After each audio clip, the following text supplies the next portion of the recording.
Imagine walking down the street. The walls around you are plain, perhaps gray or beige, blending into the background. Now, imagine those same walls, filled with color, full of images and stories. They don't just surround you, they speak to you. They tell you who you are, where you come from, and where you could go.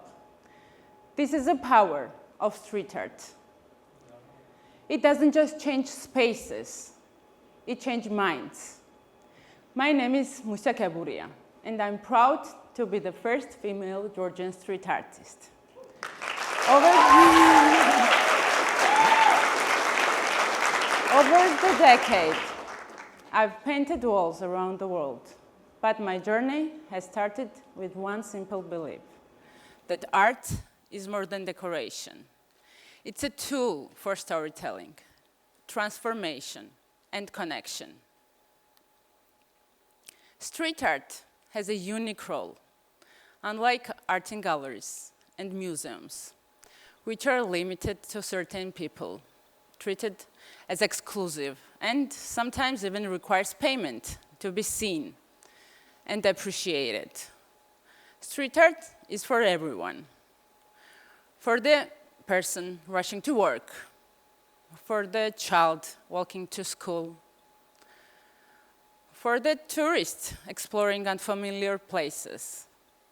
It's more accessible, and because of that, street art has a special power. It starts conversations and makes people think. That's why I dedicate part of my time every year in street art festivals, which gives artists a chance to paint huge walls, sometimes entire buildings, and share messages that matter. Some of my works, like murals in Marjanishvili about kids, beauty buried in the swamp, which I painted in my childhood city, in Poti. The pieces like plastic jellyfish and Tetris are part of this mission to make everyday life a little more colorful and a little more meaningful.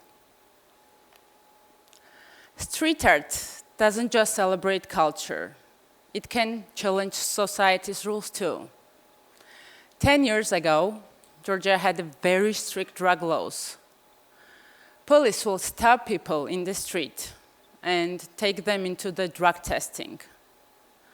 Some were sent to the prison for years just for using recreational drugs. People protested, seeing this as unfair, especially for young generations. I had friends who were arrested, so I decided to make a mural called I Don't Wanna Pee. It showed the famous fictional characters, with my real friends too, standing into the line, while two policemen stood at the end of this line, holding jars and waiting them. This was a direct statement against these unfair arrests. Soon after, thanks to the activism and protests, including art, Georgia changed its law. Another project very close to my heart was a collaboration with one of the human rights organizations. It focused on the struggle of homeless children. The mural I painted showed a little child living in the cardboard box, full of curiosity and imagination, despite the harsh reality around him. This mural had a powerful impact. As it painted, people would stop to admire it. At first, they saw a beautiful, touching image. But after a few seconds, when they understood the concept, their reactions changed. Their smiles faded, replaced by sadness. They understood that it was not about just creativity. It was about painful truth. These reactions stayed with me.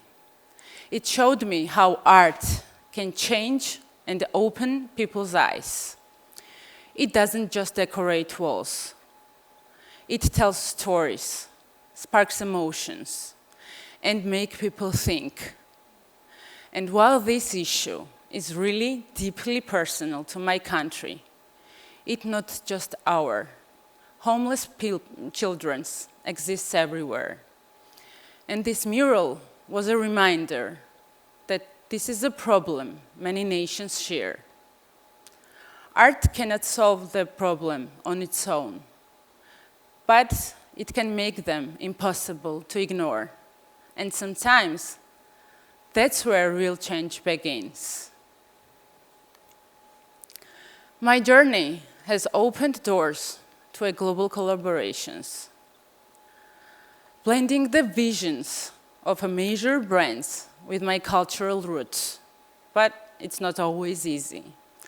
How do you stay true to your identity while working on the global stage?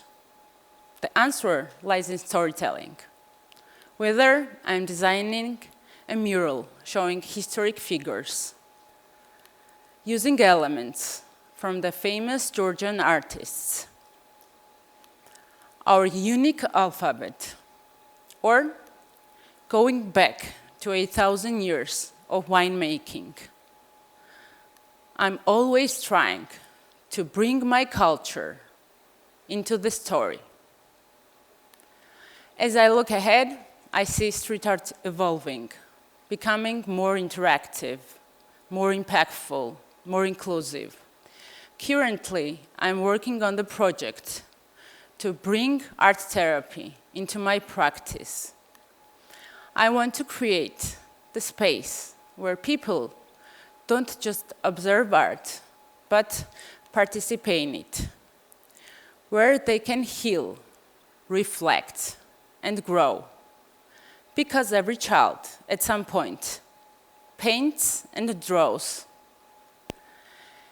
And as we grow, our social pressure and adultness make us abandon this creativity. Through art therapy, we can get it back. And what is a better way to express yourself than through art? For me, every wall is a story waiting to be told. It's a chance to bring people together, to challenge perspectives, to inspire change. That's why I'm here today. Not just to share my journey with you, but to invite you to see your surroundings differently. Next time you're out, pause, look around, really see what's there. Ask yourself, what stories are your walls telling? And more importantly, what stories could they tell? In the end, art is about connection.